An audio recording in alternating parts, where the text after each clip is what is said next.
It's finally warming up here in the valley, which means perfect weather for hiking. So Cronkite News reporter Claire Kelly went out to take a closer look at some of the colorful things you might come across while visiting Arizona state parks. Without rain, there can't be flowers. But as you all know, Arizona has had a lot of rain over the past couple of months. Because we had so much rain this winter, the Arizona state parks are not only very green and lush, but they are also shaping up for a beautiful wildflower season. I went on a hike with State Park Ranger Matt Downs in Lost Dutchman State Park to check out all of the wildflowers that are already starting to bloom. So some of the wildflower species that we have here in Arizona somewhat depend on elevation.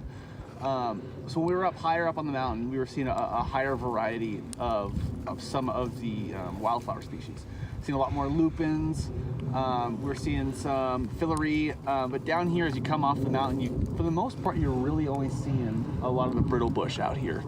Every once in a while you'll find some of the smaller species that are kind of just hanging out independently, but for the most part you're just kind of seeing brittle bush. So that's why it's nice if you're ever going to come into the park, try to head up a little higher, you're actually going to kind of get your money's worth of wildflowers. When going on your hike, make sure to take some pictures. Photographer Amy Horn gives us some tips on shooting wildflowers. You tend to have more success for the flowers in the morning because if we're going to have any wind that day, first thing in the morning you tend to have less wind.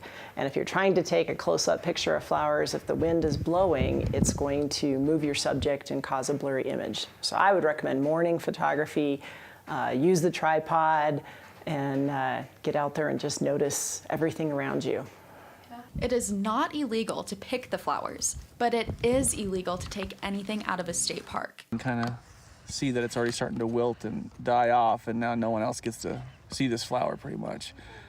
It'll break down and kind of go back into the earth, but you know, we always say don't pick the wildflowers for your grandchildren. It's kind of like the saying that a lot of places like to say.